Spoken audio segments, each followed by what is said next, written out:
मध्यकालीन भारत का वैभवशाली राज्य धर्मपुर अपने समृद्ध व्यापार, कलाओं और विद्वानों के लिए प्रसिद्ध था। इस राज्य के महाराजा वीरसेन सिंह न्यायप्रिय और प्रजावत्सल शासक थे। उनकी पत्नी महारानी कमलिनी सौंदर्य और करुणा की प्रतिमूर्ति थीं। राज्य में खुशहाली थी, लेकिन महाराजा और महारानी के एक दुख था, उन्हें कोई संतान नहीं थी। वर्षों तक पूजा अर्चना और औषधियों का सेवन करने के बाद अंततः एक दिन महारानी कमलिनी ने एक कन्या को जन्म दिया। पूरे राज्य में उत्सव मनाया गया। राजकुमारी का नाम अनंतिका रखा गया, जिसका अर्थ था असीम। राजकुमारी के जन्म के अवसर पर महाराजा ने एक भव्य समारोह का आयोजन किया, जिसमें आसपास के सभी राज्यों के राजा महाराजा और प्रतिष्ठित व्यक्तियों को आमंत्रित किया गया। समारोह के दौरान राज्य के कुलगुरु ने राजकुमारी का भविष्य देखा और घोषणा की, यह कन्या असाधारण बुद्धि और साहस से संपन्न होगी। इसका जीवन धर्मपुर के इतिहास को बदल देगा। यह राजकुमारी अपने पिता के राज्य को नई ऊंचाइयों तक ले जाएगी। परंतु समारोह में उपस्थित सभी लोग प्रसन्न नहीं थे। पड़ोसी राज्य खंडहर के राजा दुर्जय सिंह, जो वर्षों से धर्मपुर पर अपना अधिकार जमाना चाहते थे, इस समाचार से क्रोधित थे। उन्होंने अपने साथ अपने दरबारी तांत्रिक काल भैरव को भी लाया था। जब सभी राजा महाराजा राजकुमारी को आशीर्वाद दे रहे थे, तब काल भैरव ने चुपके से पास आकर राजकुमारी पर एक मंत्र फूंका और बोला, 13वें वसंत में जब यह कन्या युवावस्था में प्रवेश करेगी, इसके साहस और बुद्धि इसके विनाश का कारण बनेंगे। यह अपने पिता के राज्य का विनाश देखेगी और स्वयं भी विनाश को प्राप्त होगी। यह सुनकर सभा में हलचल मच गई। महाराजा वीरसेन क्रोध से आग बबूला हो गए और उन्होंने काल भैरव और राजा दुर्जय सिंह को तुरंत राज्य से निष्कासित करने का आदेश दिया। लेकिन नुकसान हो चुका था। अभिशाप दे दिया गया था। धर्मपुर के कुलगुरु ने अभिशाप को पूरी तरह से हटाने में असमर्थता जताई, लेकिन उन्होंने इसे कम करने का प्रयास किया। महाराज, मैं इस अभिशाप को पूरी तरह से निष्प्रभावी नहीं कर सकता, लेकिन मैं इसे बदल सकता हूं। राजकुमारी अपने साहस और बुद्धि से संकट में पड़ेगी, लेकिन यदि वह अपने भीतर के प्रकाश को पहचान ले, तो वह न केवल स्वयं को बल्कि अपने राज्य को भी बचा लेगी। इस घटना के बाद महाराजा वीरसेन और महारानी कमलिनी ने राजकुमारी अनंतिका की सुरक्षा के लिए कड़े प्रबंध किए। उन्होंने निर्णय लिया कि राजकुमारी को उसके अभिशाप के बारे में कुछ भी नहीं बताया जाएगा, ताकि वह बिना किसी भय के बड़ी हो सके। बचपन से ही राजकुमारी अनंतिका ने अपनी असाधारण बुद्धि का परिचय दिया। जब अन्य राजघरानों की कन्याएं केवल संगीत, नृत्य और काव्य सीखती थीं, अनंतिका ने इन कलाओं के साथ साथ शस्त्र विद्या, युद्ध कौशल, राजनीति और शासन की शिक्षा भी प्राप्त करने की जिद की। महाराजा वीरसेन ने अपनी प्रिय पुत्री की इच्छा का सम्मान करते हुए उत्तम शिक्षकों की नियुक्ति की। वे स्वयं भी समय निकालकर अनंतिका को राजनीति और शासन के गूढ़ रहस्य सिखाते थे। महारानी कमलिनी उसे महिलाओं के गुप्त कौशल और ज्ञान सिखाती थीं, जो केवल राजघरानों की महिलाओं में पीढ़ी दर पीढ़ी संरक्षित थे। अनंतिका ने तलवारबाजी में महारत हासिल की और धनुर्विद्या में तो वह इतनी निपुण हो गई कि राज्य के सर्वश्रेष्ठ धनुर्धर भी उससे प्रतिस्पर्धा में हार मानने लगे। उसकी बुद्धि इतनी तीक्ष्ण थी कि वह जटिल से जटिल समस्याओं का समाधान क्षणों में निकाल लेती थी। जैसे जैसे अनंतिका बड़ी होती गई, उसकी प्रसिद्धि भी बढ़ती गई। आसपास के राज्यों से राजकुमार और राजा उससे विवाह का प्रस्ताव लेकर आने लगे, लेकिन अनंतिका ने साफ कर दिया कि वह तब तक विवाह नहीं करेगी जब तक उसे कोई ऐसा व्यक्ति न मिले जो उसके बराबर हो और जिसे वह सम्मान और प्रेम दोनों दे सके। एक दिन जब अनंतिका अपने 10वें वसंत में थी, वह अपने गुप्त कक्ष में प्राचीन ग्रंथों का अध्ययन कर रही थी। उसे एक विशेष पुस्तक मिली, जिसमें धर्मपुर के इतिहास और रहस्यों के बारे में जानकारी थी। पुस्तक के पन्नों में उसे एक छिपा हुआ संदेश मिला, जिसमें लिखा था, धर्मपुर के गर्भ में छिपा है एक रहस्य, जो जानेगा वह वास्तव में राज्य का रक्षक होगा। राजकुमारी का जिज्ञासु मन उत्तेजित हो उठा। उसने निर्णय लिया कि वह इस रहस्य को जानकर रहेगी। उसने महल के प्राचीन पुस्तकालय में दिन रात अध्ययन किया और अंततः उसे पता चला कि धर्मपुर के भूमिगत कक्षों में एक गुप्त मार्ग है जो राज्य के पवित्र मंदिर तक जाता है। जहां एक प्राचीन देवी की मूर्ति स्थापित है। अनंतिका ने बिना किसी को बताए एक रात चुपके से इस गुप्त मार्ग की खोज की। वह भूमिगत सुरंगों से होते हुए पवित्र मंदिर तक पहुंची। वहां उसने देखा कि देवी की मूर्ति के पीछे एक गुप्त कक्ष है, जिसमें एक प्राचीन ताम्रपत्र रखा हुआ था। ताम्रपत्र पर लिखे गए शब्दों को पढ़कर अनंतिका स्तब्ध रह गई। जब धर्मपुर संकट में हो, तब एक कन्या जिसकी आंखों में तारे चमकते हों, अपने साहस और बुद्धि से राज्य की रक्षा करेगी। लेकिन उसे अपने भीतर के प्रकाश को पहचानना होगा, अन्यथा वह और राज्य दोनों का विनाश निश्चित है।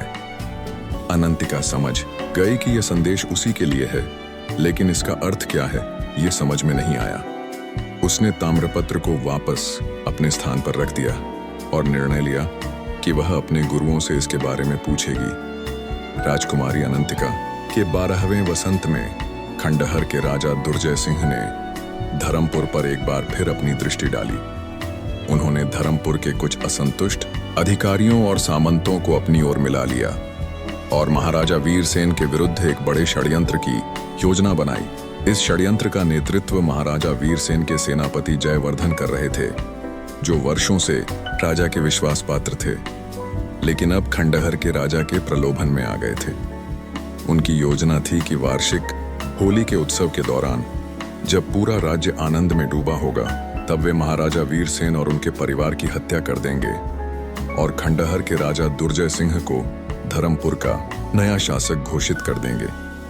लेकिन अनंतिका की तीक्ष्ण बुद्धि ने सेनापति के व्यवहार में आए बदलाव को पहचान लिया था। उसने देखा कि सेनापति अब महाराजा से अधिक गुप्त बैठकें कर रहे हैं और राज्य की सुरक्षा व्यवस्था में भी कुछ परिवर्तन किए जा रहे हैं। एक रात अनंतिका ने छद्मवेश धारण करके सेनापति का पीछा किया और उन्हें राज्य के बाहरी इलाके में स्थित एक पुराने मंदिर में जाते देखा। वहां छिपकर उसने सेनापति और विद्रोही सामंतों की बातचीत सुनी और पूरे षड्यंत्र के बारे में जान गया। अनंतिका तुरंत महल लौटी और अपने पिता को सब कुछ बताना चाहती थी, लेकिन उसे पता चला कि महाराजा वीरसेन राज्य के दूरस्थ इलाकों के निरीक्षण पर गए हुए हैं और कई दिनों तक वापस नहीं आएंगे।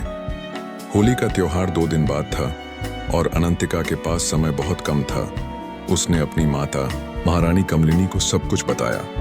महारानी ने तुरंत कुछ विश्वसनीय सैनिकों को महाराजा को संदेश देने के लिए भेजा, लेकिन अनंतिका जानती थी कि महाराजा के लौटने से पहले ही षड्यंत्रकारी अपना षड्यंत्र पूरा कर सकते हैं। अनंतिका ने एक साहसिक निर्णय लिया। उसने अपनी माँ से कहा, माँ, हमें इस षड्यंत्र का मुकाबला स्वयं करना होगा। पिताजी के आने तक हम इस राज्य की रक्षा करेंगे। महारानी कमलिनी ने अपनी बेटी के साहस पर गर्व महसूस किया और उसका समर्थन किया। उन्होंने राज्य के कुछ विश्वसनीय मंत्रियों और सामंतों को बुलाया और उन्हें स्थिति से अवगत कराया। अनंतिका ने एक चतुर योजना बनाई। उसने विद्रोही सामंतों और सेनापति को भ्रमित करने के लिए अफवाह फैलाई कि महाराजा वीरसेन अचानक बीमार पड़ गए हैं और राजकुमारी अनंतिका को अस्थायी रूप से राज्य का उत्तराधिकारी घोषित किया गया है। इस खबर से विद्रोही घबरा गए, क्योंकि उनकी योजना में यह परिवर्तन नहीं था। उन्होंने तुरंत अपनी योजना में संशोधन किया और निर्णय लिया कि वे होली के दिन राजकुमारी अनंतिका का अपहरण कर लेंगे और उसे बंधक बनाकर महाराजा वीरसेन को आत्मसमर्पण करने के लिए विवश करेंगे। होली का दिन आ गया। राजधानी में उत्सव का माहौल था। रंगों की छटा चारों ओर बिखरी हुई थी। महल का प्रांगण भी आनंद और उल्लास से गूंज रहा था। अनंतिका अपनी माता महारानी कमलिनी के साथ महल के मुख्य प्रांगण में आई। उसने सफेद वस्त्र पहने थे जो जल्द ही रंगों से रंगीन हो जाने थे, लेकिन इस सफेद पोशाक के नीचे उसने एक हल्का कवच पहन रखा था और उसके कमरबंद में एक छोटी तलवार छिपी हुई थी। राजधानी के लोग राजकुमारी को देखकर प्रसन्न हुए और उसे रंग लगाने के लिए आगे बढ़े। अनंतिका ने उनके साथ आनंद से होली खेली, लेकिन उसकी आंखें लगातार महल के चारों ओर घूम रही थीं, विद्रोहियों की हरकतों पर नजर रखने के लिए। महारानी कमलिनी ने गुप्त रूप से महल की सुरक्षा बढ़ा दी थी और विश्वसनीय सैनिकों को रंगधारी नागरिकों के बीच छिपा दिया था। दोपहर होते होते सेनापति जयवर्धन और उनके साथी महल में प्रवेश करने लगे। वे अपने साथ बड़ी संख्या में सैनिक लाए थे, जिन्हें उन्होंने होली के उत्सव के लिए सुरक्षा व्यवस्था का बहाना बनाकर तैनात किया था।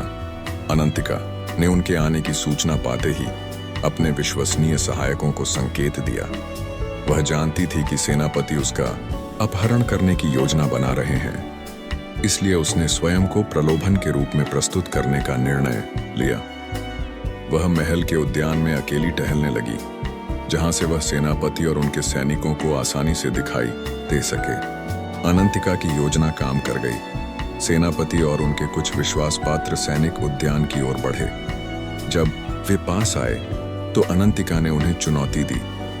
सेनापति जयवर्धन, क्या आप अपने राजा और राज्य के साथ विश्वासघात करने जा रहे हैं? सेनापति चौंक गए। उन्होंने कभी नहीं सोचा था कि राजकुमारी को उनकी योजना के बारे में पता होगा। राजकुमारी, आप नहीं जानती कि आप क्या कह रही हैं। सेनापति ने झूठ बोला।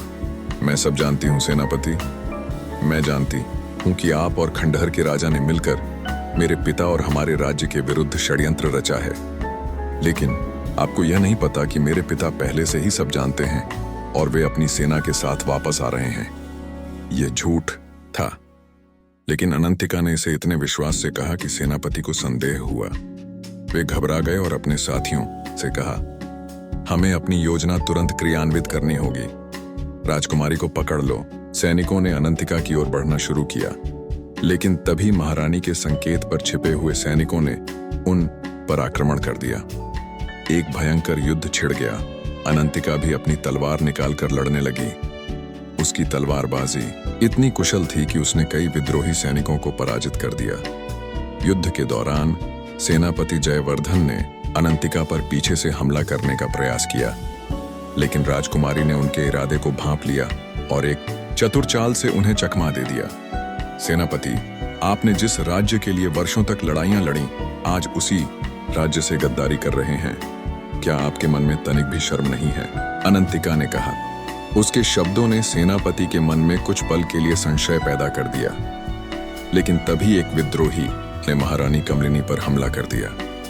यह देखकर अनंतिका क्रोध से आग बबूला हो गई और अपनी पूरी शक्ति से युद्ध में जुट गई। युद्ध कई घंटों तक चला। महारानी कमलिनी की ओर से लड़ रहे सैनिक अच्छी तरह से लड़े, लेकिन विद्रोहियों की संख्या अधिक थी। धीरे धीरे वफादार सैनिक थकने लगे और पीछे हटने लगे। अनंतिका ने देखा कि स्थिति विपरीत हो रही है। उसने महारानी से कहा, माँ, आप और बचे हुए सैनिक महल के भीतरी हिस्से में चले जाइए। मैं विद्रोहियों को रोके रखूंगी। महारानी ने अपनी बेटी के साहस पर गर्व महसूस किया, लेकिन उसे अकेला छोड़ना नहीं चाहती थी। नहीं अनंतिका, मैं तुम्हें अकेला नहीं छोड़ूंगी। माँ, यह समय वीरता दिखाने का है। मेरे पास एक योजना है। आप महल के भीतरी हिस्से में जाइए और प्राचीन गुप्त मार्ग के द्वार खोल दीजिए। मैं विद्रोहियों को वहां तक लेकर आऊंगी।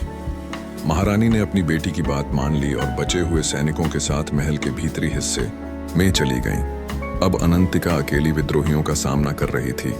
वह एक के बाद एक विद्रोहियों से लड़ती हुई धीरे धीरे पीछे हट रही थी, जिससे विद्रोहियों को लगा कि वह थक गई है और हार मान रही है। सेनापति जयवर्धन ने अपने साथियों को आदेश दिया, आगे बढ़ो, राजकुमारी थक चुकी है, उसे जीवित पकड़ लो। विद्रोही अनंतिका का पीछा करते हुए महल के भीतरी हिस्से में प्रवेश कर गए। अनंतिका उन्हें प्राचीन गुप्त मार्ग की ओर ले जा रही थी, जहां महारानी ने द्वार खोल दिया था। जब विद्रोही गुप्त मार्ग तक पहुंचे तो अनंतिका ने अचानक अपनी चाल बदली और उन्हें चकमा देकर गुप्त मार्ग के द्वार के दूसरी ओर पहुंच गई। महारानी ने तुरंत द्वार बंद करने का आदेश दिया और विद्रोही गुप्त मार्ग में फंस गए। गुप्त मार्ग एक भूल भुलैया था, जिसमें बिना मार्गदर्शन के कोई भी व्यक्ति हमेशा के लिए खो सकता था। अनंतिका और महारानी ने इस भूल भुलैया के द्वार को बाहर से बंद कर दिया, जिससे विद्रोही अंदर फंस गए। लेकिन सेनापति जयवर्धन अब भी बाहर थे। उन्होंने अनंतिका और महारानी पर आक्रमण कर दिया। तुम दोनों ने मेरी योजना को विफल कर दिया, लेकिन अब तुम मेरे हाथों से नहीं बच पाओगी। सेनापति गरजे। एक भयंकर द्वंद्व युद्ध छिड़ गया। अनंतिका और सेनापति दोनों कुशल योद्धा थे और दोनों बराबरी से लड़ रहे थे, लेकिन अनंतिका युवा थी और उसमें ऊर्जा अधिक थी। धीरे धीरे सेनापति थकने लगे।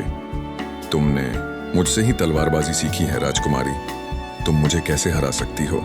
सेनापति ने हाँफते हुए कहा। आपने मुझे तलवारबाजी सिखाई थी सेनापति, लेकिन मैंने उसमें अपनी बुद्धि और नवीनता जोड़ी है, अनंतिका ने उत्तर दिया। और एक ऐसा दांव चला जिसकी सेनापति को कभी उम्मीद नहीं थी। अपनी चपलता का उपयोग करके अनंतिका ने सेनापति की तलवार हाथ से छुड़ा दी और उन्हें जमीन पर गिरा दिया। आज आपकी हार हुई है सेनापति, लेकिन मेरी नहीं, धर्मपुर की नहीं, अनंतिका ने कहा, अपनी तलवार सेनापति की गर्दन पर रखते हुए।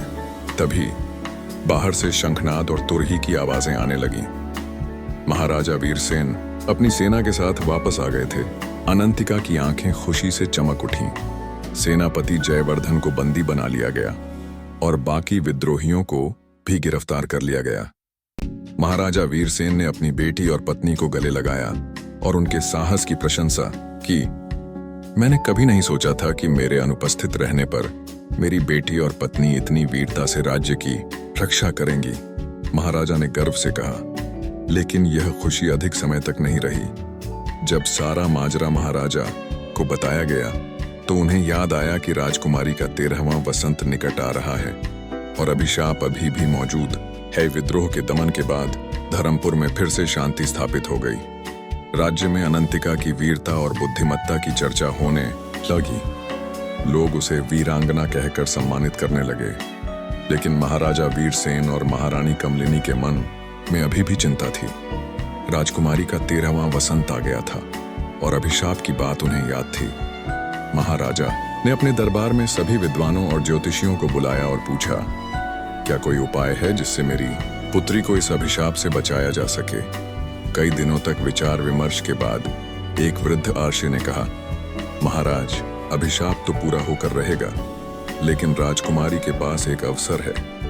अगर वह अपने भीतर के प्रकाश को पहचान ले तो वह न केवल स्वयं को बल्कि पूरे राज्य को भी बचा सकती है। भीतर का प्रकाश, यह क्या है? महाराजा ने पूछा। यह वही है जो हर व्यक्ति में छिपा होता है, उसका सच्चा स्वरूप, उसका आत्मज्ञान।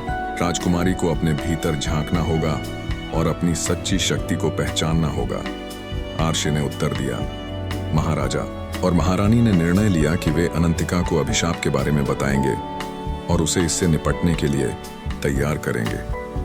जब अनंतिका को सब कुछ बताया गया तो वह कुछ क्षण के लिए स्तब्ध रह गई। फिर उसने दृढ़ता से कहा, मैं किसी अभिशाप से नहीं डरती। मैं अपने राज्य और अपने लोगों की रक्षा करूंगी, चाहे मुझे कितना भी बलिदान क्यों न देना पड़े। 13वें वसंत के दिन आने से एक रात पहले अनंतिका उस पवित्र मंदिर में गई जहां उसने ताम्रपत्र देखा था। वह देवी की मूर्ति के सामने बैठ गई और ध्यान में लीन हो गई।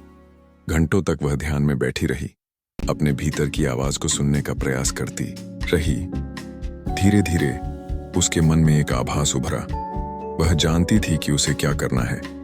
13वें वसंत का दिन आ गया। आकाश में काले बादल छाए हुए थे, मानो प्रकृति भी किसी अनिष्ट की आशंका कर रही हो। अचानक दूर दराज के पहाड़ों से धूल के बादल उठते दिखाई दिए। खंडहर के राजा दुर्जय सिंह अपनी विशाल सेना के साथ धर्मपुर पर आक्रमण करने आ रहे थे। उनके साथ तांत्रिक काल भैरव भी था, जिसने अनंतिका पर अभिशाप डाला था। महाराजा वीरसेन ने तुरंत अपनी सेना को युद्ध के लिए तैयार होने का आदेश दिया। अनंतिका भी अपने पिता के साथ युद्ध में जाने के लिए तैयार हो गई। नहीं अनंतिका, तुम युद्ध में नहीं जा सकती। तुम्हारा 13वां वसंत है और अभिशाप के अनुसार तुम्हारे साहस और बुद्धि तुम्हारे विनाश का कारण बन सकते हैं, महाराजा ने कहा। पिताजी, मैं डरती नहीं। मैंने अपने भीतर के प्रकाश को पहचान लिया है। मैं जानती हूं कि मुझे क्या करना है, अनंतिका ने दृढ़ता से कहा। महाराजा अपनी पुत्री के दृढ़ संकल्प को देखकर मुग्ध हो गए। उन्होंने उसे अपने साथ युद्ध में जाने की अनुमति दे दी। धर्मपुर और खंडहर की सेनाएं आमने सामने थीं। राजा दुर्जय सिंह ने अपने घुड़सवारों को आगे बढ़ने का आदेश दिया। तांत्रिक काल भैरव ने अपनी काली जादू से आसमान में काले बादलों को और घना कर दिया और तीव्र अंधड़ उठा दी। युद्ध भूमि पर अंधेरा छा गया। इस अंधेरे में अनंतिका ने महसूस किया कि यह वही समय है जब अभिशाप अपना प्रभाव दिखाएगा, लेकिन वह तैयार थी। उसने अपनी आंखें बंद की और अपने भीतर के प्रकाश का आह्वान किया। तभी तांत्रिक काल भैरव ने अनंतिका पर एक शक्तिशाली मंत्र का प्रयोग किया।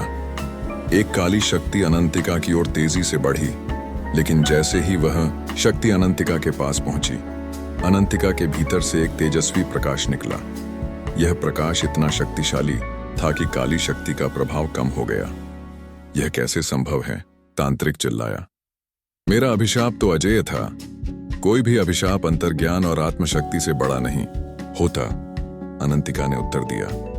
तुमने मेरे साहस और बुद्धि को मेरे विनाश का कारण बताया था, लेकिन मैंने अपने भीतर के प्रकाश को पहचान लिया है, जो मेरे साहस और बुद्धि से भी शक्तिशाली है। अनंतिका से निकलता प्रकाश धीरे धीरे पूरे युद्ध क्षेत्र में फैलने लगा। युद्ध भूमि पर फैला अंधेरा छंटने लगा और खंडहर के सैनिकों के मन में भय समा गया। अनंतिका अपने घोड़े पर सवार होकर सीधे राजा दुर्जय सिंह और तांत्रिक काल भैरव की ओर बढ़ी। उसकी आंखों में ऐसा तेज था कि दोनों उसकी ओर देखने में असमर्थ थे। राजा दुर्जय सिंह, आपने मेरे जन्म से ही मेरे और मेरे राज्य के विनाश की कामना की थी। आपने अपने स्वार्थ के लिए निर्दोष लोगों की जान लेने का प्रयास किया। आज आपका अंत होगा, अनंतिका ने कहा। उसने अपनी तलवार उठाई और राजा दुर्जय सिंह पर वार किया। राजा अपने घोड़े से गिरकर जमीन पर आ गिरे। तांत्रिक काल भैरव ने अनंतिका पर अपना अंतिम मंत्र फेंका, लेकिन अनंतिका के चारों ओर का प्रकाश उस मंत्र को निष्प्रभावी कर गया। अनंतिका ने तांत्रिक को अपनी तलवार के एक वार से परास्त कर दिया। दोनों के पराजित होने के बाद खंडहर की सेना का मनोबल टूट गया और वे युद्ध क्षेत्र से भागने लगे। धर्मपुर की सेना ने विजय प्राप्त की। युद्ध भूमि पर महाराजा वीरसेन और अनंतिका ने एक दूसरे को गले लगाया। तुमने न केवल स्वयं को बल्कि पूरे राज्य को भी बचा लिया, मेरी बेटी, महाराजा ने गर्व से कहा। अभिशाप टूट गया है। विजय के बाद धर्मपुर में एक नया युग शुरू हुआ। राजकुमारी अनंतिका की वीरता और बुद्धिमत्ता की कहानियां दूर दूर तक फैल गईं। उसे प्रकाशवती, प्रकाश से भरी हुई के नाम से जाना जाने लगा। महाराजा वीरसेन ने राज्य के शासन में अनंतिका की भूमिका बढ़ाती। वह राज्य के महत्वपूर्ण निर्णयों में अपने पिता की सलाहकार बन गई। अनंतिका ने अपने अनुभवों से सीखकर राज्य में कई सुधार किए।